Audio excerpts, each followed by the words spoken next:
नमस्कार।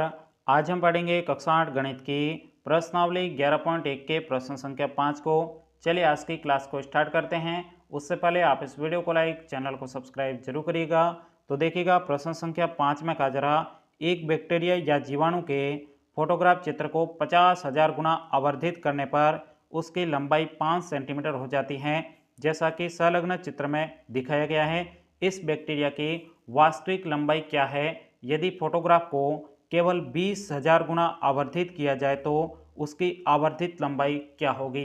देखिएगा साथियों, यह प्रश्न आपके बहुत ही ज़्यादा सरल है। सबसे पहले तो आपको प्रश्न समझ में आना चाहिए कि प्रश्न में आपको दिया क्या और आपको निकालना क्या है। ये प्रश्न यदि आपको अच्छे तरीके से समझ में आ गया ना, फिर आप इस प्रश्न को चुटकियों में सोल्व कर लोगे। तो आइएगा बिल्कुल सिंपल तरीके से सबसे पहले प्रश्न को समझते हैं और उसके बाद में हम इस प्रश्न को बहुत ही ज़्यादा सरल तरीके से सोल्व करने वाले हैं। तो देखिएगा प्रश्न में आपके कहा जा रहा है, एक कोई बैक्टीरिया है, इस बैक्टीरिया के चित्र को सबसे पहले 50,000 गुना आवर्धित किया जाता है। अब आवर्धित करने का मतलब है इसको क्या किया जाता है? जूम किया जाता है। आप भी अपना फोटो जूम करते हो, उसको हिंदी में बोलते हैं आवर्धित किया जाता है। उसको जूम किया जाता है तो उसकी लंबाई कितनी हो जाती है? 5 सेंटीमीटर हो जाती है। ये किसकी लंबाई हो रही है? बैक्टीरिया की।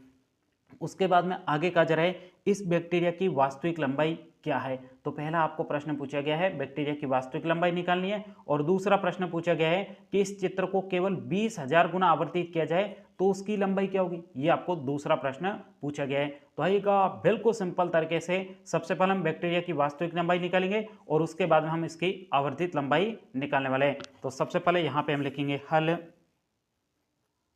अब जो आपको प्रश्न के अंदर दिया गया है उसको सबसे पहले लिख देंगे। तो यहाँ पे लिखेंगे दिया है, बताइए प्रश्न के अंदर आपको क्या दिया है? यहाँ पे देखो, बैक्टीरिया के चित्र को सबसे पहले कितने गुना किया जाता है? 50,000 गुना आवर्धित करने पर उसकी लंबाई कितनी होती है? 5 सेंटीमीटर। यही बात यहाँ पे हम लिखेंगे। तो यहाँ पे लिखेंगे बैक्टीरिया के चित्र को कितने गुना?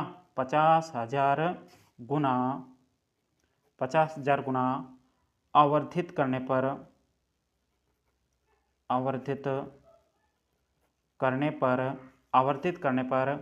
उसकी लंबाई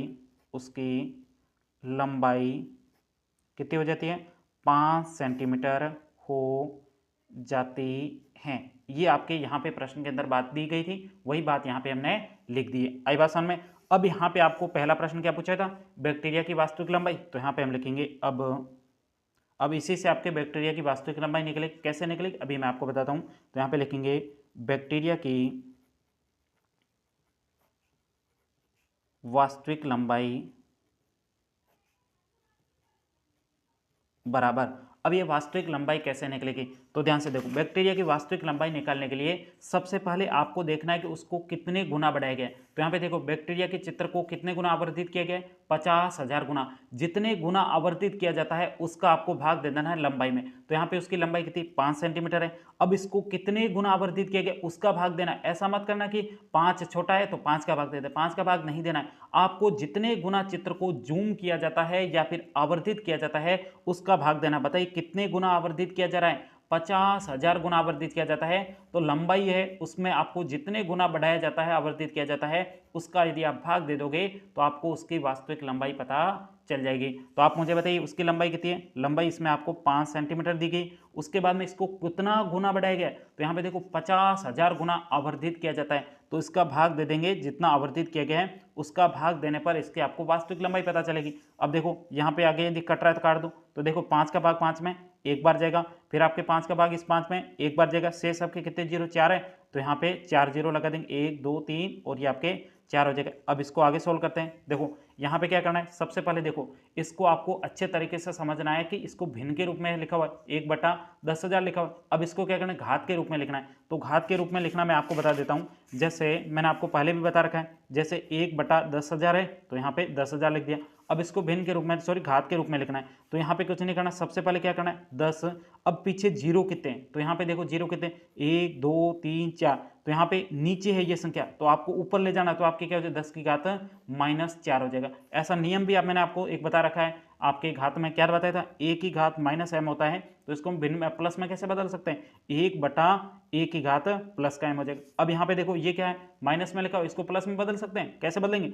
1/a 10 की घात प्लस का 4 हो जाएगा। तो आपको पता है ये माइनस है, इसको प्लस में बदल सकते हैं। तो यहाँ पे देखो ये प्लस में पहले से बदला हुआ था, इसको हमने माइनस में घात में बदल लिया। तो यहाँ पे हम लिख देंगे, यहाँ पे क्या हो जाएगा 10 की घात -4। कैसे आए आपको पता है, ये क्या है भिन्न के रूप में लिखा हुआ है। तो यहाँ पे बताए ये 0 नीचे लिखे, इसको आपको ऊपर ले जाना है। तो आपको पता है 10 की घात कितनी हो जाएगी, 4 हो जाएगी, क्योंकि यहाँ पे कितने 0 है, 2 और 2 आपके कितने 4। तो यहाँ पे 10 की घात -4 हो जाएगा। तो ये आपके बैक्टीरिया की क्या है, वास्तविक लंबाई। ये पहले प्रश्न का उत्तर हो गया।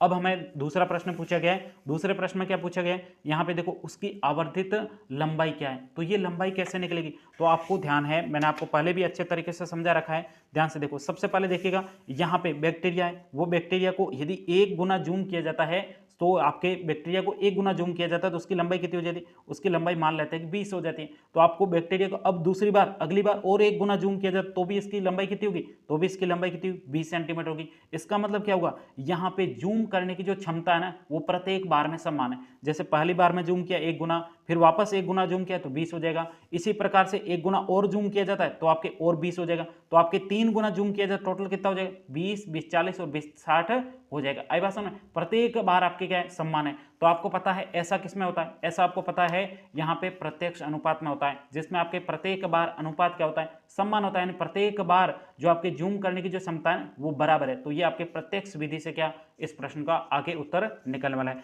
तो आइए सिंपल तरीके से सबसे पहले हम इसको प्रत्यक्ष विधि से सोल्व करते हैं। अब प्रत्यक्ष विधि में किसको x मानेंगे और किसको y मानेंगे, तो इसको लिखना भी जरूरी है। यहाँ पे आपको नहीं दे रखा है तो आपको मान लेना। तो यहाँ पे हम लिखेंगे माना आवर्धन, आवर्धन मतलब आपके कितने गुना बढ़ाए गए। तो यहाँ पे लिखेंगे माना आवर्धन बराबर क्या है, x है। अब इसके आवर्धन करने पर आवर्धित लंबाई क्या होगी, तो यहाँ पे लिखेंगे आवर्धित लंबाई, यहाँ पे लिख देते हैं आवर्धित लंबाई। आवर्धित लंबाई को हम क्या मान लेते हैं, y मान लेते हैं। अब आपको पता है, यहाँ पे लिखेंगे अब आपको पता है यहाँ पे प्रत्यक्ष अनुपात में क्या होता है, x1 बटे y1 बराबर, अब कितना दे रखा है, तो सबसे पहले x क्या आवर्धन, बताइए आवर्धन का मतलब पहले कितने गुना जूम किए गए 50,000। तो यहाँ पे x1 का मान हो गया 50,000, पहले 50,000 गुना जूम किए गए। और y का मतलब लंबाई, तो यहाँ पे बताइए दूसरी पहली बार में लंबाई कितनी आई थी, लंबाई आपके 5 सेंटीमीटर। तो यहाँ पे लिख देंगे 5 हो जाएगा। अब यहाँ पे x2 बटे y2 का मान चाहिए, तो यहाँ पे x2 बटे y2 हो जाएगा। अब यहाँ पे बताइए x2 क्या है, तो यहाँ पे बताइए यहाँ पे अगली बार में कितने बार, x का मतलब आपको पता है आवर्धन, तो बताइए दूसरी बार में कितना आवर्धन किया गया है, 20,000 गुना। तो यहाँ पे x2 का मान कितना हो गया 20,000, ये 20,000 बटे y2 का मतलब क्या होता है लंबाई। तो बताइए दूसरी बार आपको लंबाई दे रखी है, नहीं दे रखी, ये लंबाई आपको आवर्धित लंबाई निकालनी है। तो यहाँ पे क्वेश्चन मार्क की जगह हम क्या लगाएंगे, y2 की जगह y2 लगा देंगे, क्योंकि यहाँ पे इसका मान आपको नहीं दिया गया था। अब सिंपल तरीके से आपको पता है ये प्रश्न कौन सी विधि से सोल्व होगा, प्रत्यक्ष अनुपात से। तो यहाँ पे लिखेंगे प्रश्नानुसार, अब प्रश्न के अनुसार आपको पता है x1 बटे क्या हो जाएगा, x1 बटे y1 हो जाएगा, बराबर होता है आपके x2 बटे y2 हो जाएगा। अब इस सूत्र के माध्यम से पूरा प्रश्न आपके सोल्व होने वाला है। अब सिंपल तरीके से हम इस सूत्र के अंदर मान रख के सीधा प्रश्न को सोल्व करते हैं। यहाँ पे लिखेंगे x1 बटे y1 बराबर x2 बटे y2 हो जाएगा।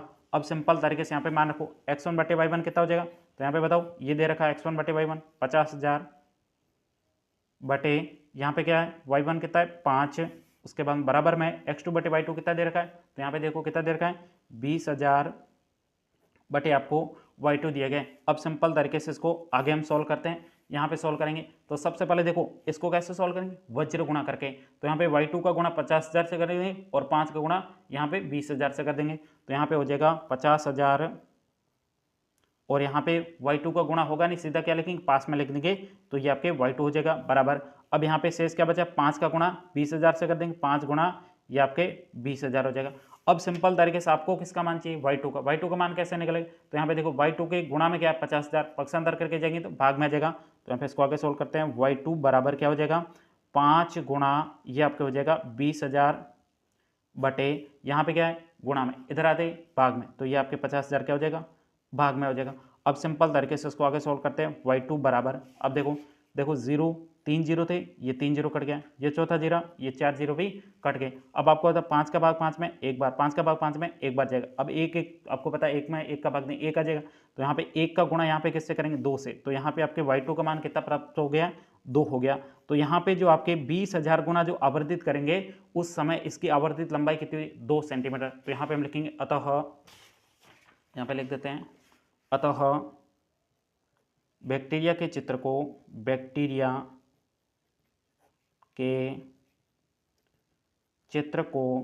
बैक्टीरिया के चित्र को 20,000 गुना आवर्धित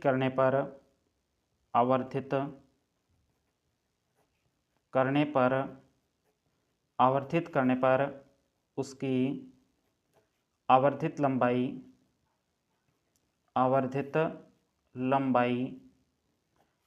लंबाई 2 सेंटीमीटर होगी। उत्तर। यहीं तक कि आपको इस प्रश्न का उत्तर निकालना था। उम्मीद करता हूं ये पूरा प्रश्न आपको बहुत ही अच्छे तरीके से समझ में आया होगा। यदि प्रश्न में कहीं पर भी कोई डाउट हो तो आप मुझे कमेंट्स करके बता सकते हो। तो साथियों, अब हम मिलेंगे अगली क्लास में। तब तक के लिए जय हिंद, जय भारत।